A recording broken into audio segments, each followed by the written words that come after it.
Morning with Farah. Welcome back A T V morning آپ دیکھ رہے ہیں. آج ہم شہزادی کونین کو یاد کر رہے ہیں. ملکہ فردوس بری, کیا اچھا نام دیا آپ نے. حضرت فاطمہ الزہرا رضی اللہ تعالیٰ عنہ کا یوم ولادت ہے. تمام مومنین کو, تمام مسلمانوں کو بہت مبارک ہو, اور ان کا یاد اور ان کا تذکرہ جو ہے وہ ہم کر رہے ہیں. سو میں درخواست کروں گی رابعہ آپ سے, شازیہ ہنا, کہ درود اہل بیت کے ساتھ ہم شہزادی کونین کو ایک ہیپی برتھ ڈے تو کہیں, ایک تحفہ تو ان کی خدمت میں پیش کریں. اللہم صلی علی سیدنا و مولانا محمد.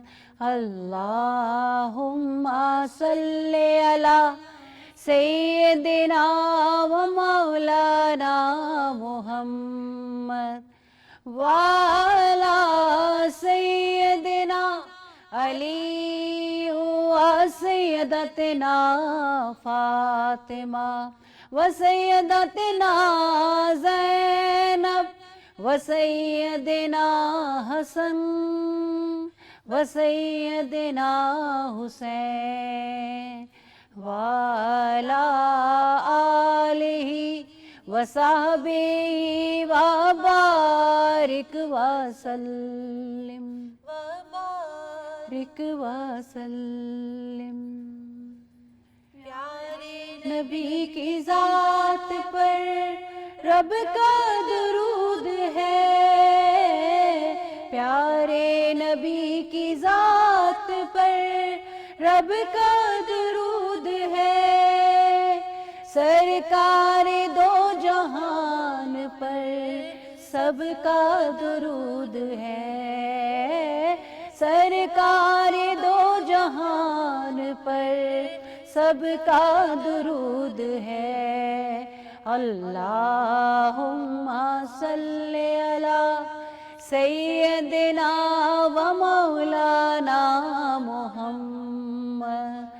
اللہم صلی علی سیدنا و مولانا محمد وعلی سیدنا علی و سیدتنا فاطمہ و سیدتنا زینب و سیدنا حسن و سیدنا حسین صلی اللہ علیہ وآلہ وسلم.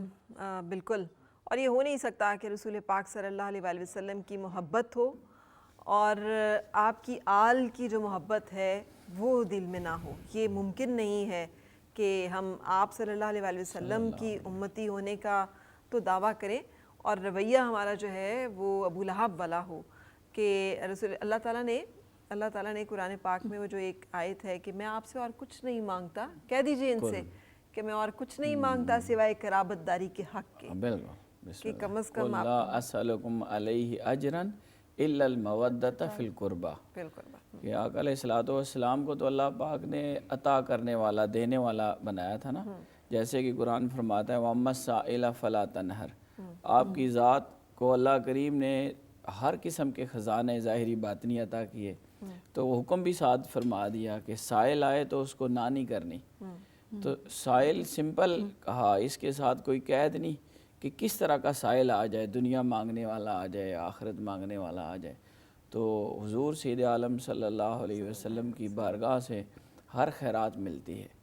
اور جو میڈم بات کر رہی تھیں کہ آقا علیہ الصلوۃ والسلام نے اپنے نور نبوت سے آپ جو تربیت فرمائی تھی, تو وہ چیزیں آپ کی شخصیت میں ہمیں ہر لمحے محسوس ہوتی ہیں.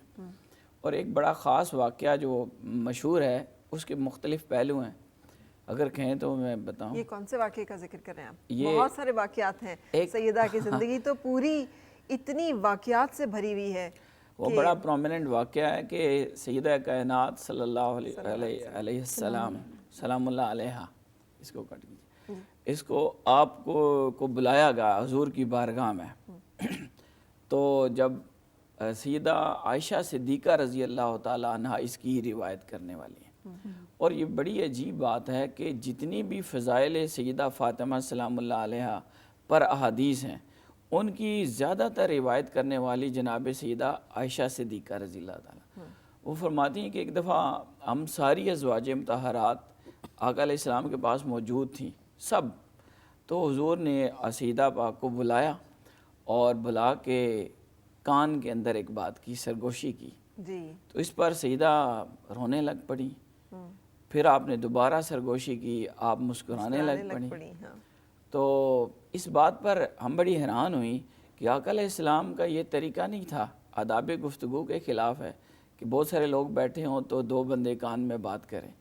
تو وہ حیران ہوئی اس بات پہ کہ حضور نے کون سی ایسی خاص بات ہے جو ہم سے علیحدہ ان کے ساتھ کی.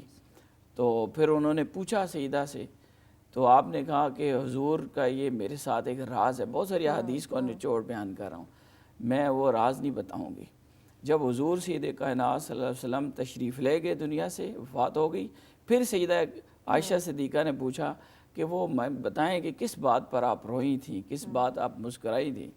تو اس پر انہوں نے بتایا کہ پہلی مرتبہ قائد عالم صلی اللہ علیہ وسلم نے مجھے اپنے جانے کی خبر دی تھی کہ میں دنیا چھوڑنے لگا ہوں، اور پھر فوراً بعد مجھے بلا کے کان میں کہا تھا کہ میرے جانے کے بعد میرے اہل بیت میں سب سے پہلے آپ ملیں گی. اب اس کے اوپر ایک اور بات بھی ہے، لیکن یہاں رک کر ہمیں تھوڑی بات کو سمجھنا ہے. جیسے میڈم بات کر رہی تھی کہ نور نبوت، کہ اس تربیت سے جس شخصیت کو آپ نے پروان چڑھایا ہو تو اسی کی نسل اس قابل ہوتی ہے کہ وہ دین کو سنبھالے، جہاں پر موقع آئے وہ قربانی دے. تو سیدہ پاک کی شخصیت کا ہر پہلو بڑا نمایاں، بڑا مختلف ہے. اور ایک خوبصورت بات جو بیٹیوں کے حوالے سے میں نے پڑھی اور میرا دل تھا وہ میں آپ کو بتاؤں کہ آپ کی جو شخصیت کا ظاہری اور باطنی وہ سارے حوالے حضور کے ساتھ ملتے ہیں. جی. تو آپ جس پہلو کو دیکھیں تو آپ کو حضور علیہ السلام کی ذات نظر آتی ہے، عکس نظر آتا ہے. حتیٰ کہ جہاں تک تھا کہ آپ کی جو چال ڈھال تھی ظاہری، اس کو دیکھ کر بھی یوں لگتا تھا جیسے حضور چل رہے ہیں. آپ کا یہ چلنے کا انداز بھی ایسے ہی تھا.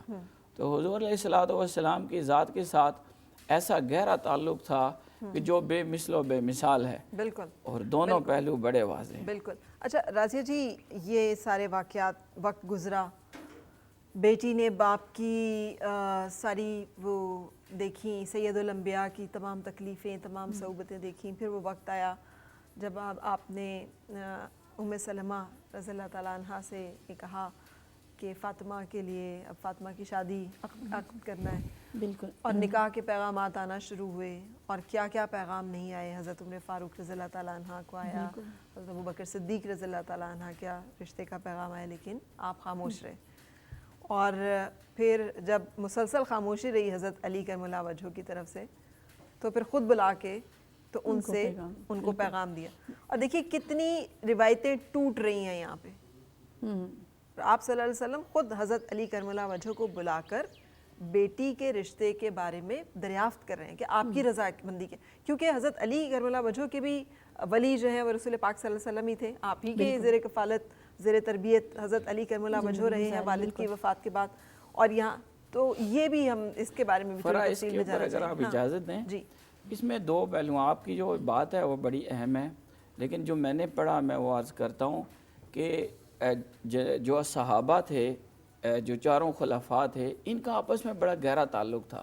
جیسے آپ نے بیان کیا کہ جب تینوں حضرات کی طرف سے پیغام آیا تو جواب نہیں تھا.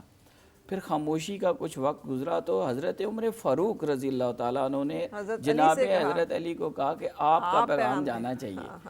تو اس سے ان کا آپس میں ایک گہرا تعلق بھی محسوس ہوتا ہے، اور پھر منشاء رسالت بھی پتہ چلتی ہے کہ حضور سید عالم کیا چاہ رہے ہیں. تو حضرت فاروق اعظم نے اس کو ظاہر کیا، پھر یہ پیغام آیا. ٹھیک. اس میں یہاں پر فرا ایک چیز یہ بھی ہے نا کہ سرکار دو عالم صلی اللہ علیہ وآلہ وسلم بھی حکم خداوندی کا انتظار کر رہے تھے کہ اس بارگاہ سے کیا، یعنی جس شخصیت کا نام جو ہے وہ اگر اللہ کی طرف سے الہام کیا جا رہا ہے تو زندگی کا اتنا بڑا فیصلہ پھر اس کے حکم کے بغیر کیسے ہو. مگر جس سادگی اور خوبصورتی کے ساتھ یہ نکاح ہوا کہ حضرت علی کرم اللہ وجہہ کو بلایا، پوچھا آپ کے پاس کیا حق مہر دینے کے لیے کچھ ہے، تو انہوں نے کہا کہ میرے پاس تو یا رسول اللہ یہ زرہ ہے اور یہ تلوار ہے. بالکل.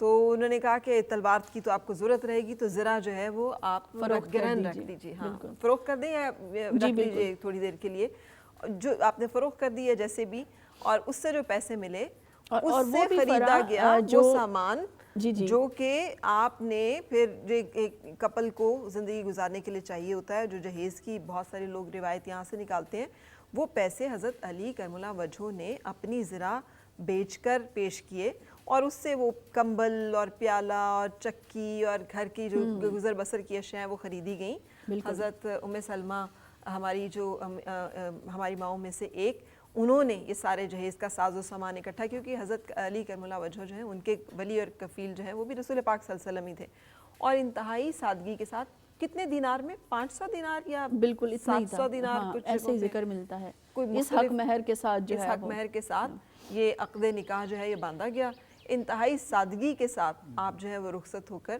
حضرت علی کرم اللہ وجہہ کے گھر تشریف لے گئیں، اور وہاں سے پھر وہ سلسلہ شروع ہوتا ہے کہ باب شہر میں علم ہوں اور علی میرا دروازہ، اور وہ جو علم کا ایک پھر نور جو ہے وہ آگے آپ کی اولاد سے منتقل ہوتا ہے، جنہیں کہ ہم سیدوں کی لجپال گھرانے کے طور پہ جانتے ہیں۔ یہاں پر فرا ایک اور چیز ضرور میں ذکر کرنا چاہوں گی کہ سیدہ سلام اللہ علیہ کی زندگی انتہائی سادگی سے عبارت تھی، بہت سادگی کا ہم ذکر کرتے ہیں کیونکہ اس کے بغیر یہی تو مطلب ہے اس ساری محفل کو سجانے کا کہ آج ہم اپنے رول ماڈلز ہیں ان کو صحیح آئیڈینٹیفائی کریں کہ کون ہے، لیکن بریک کا چونکہ وقت ہے، سو بریک کے بعد پھر ملتے ہیں۔ آؤ پھر سے مسکرائیں اور مل کے گنگنائیں، ہیں گم شدہ جو خوشیاں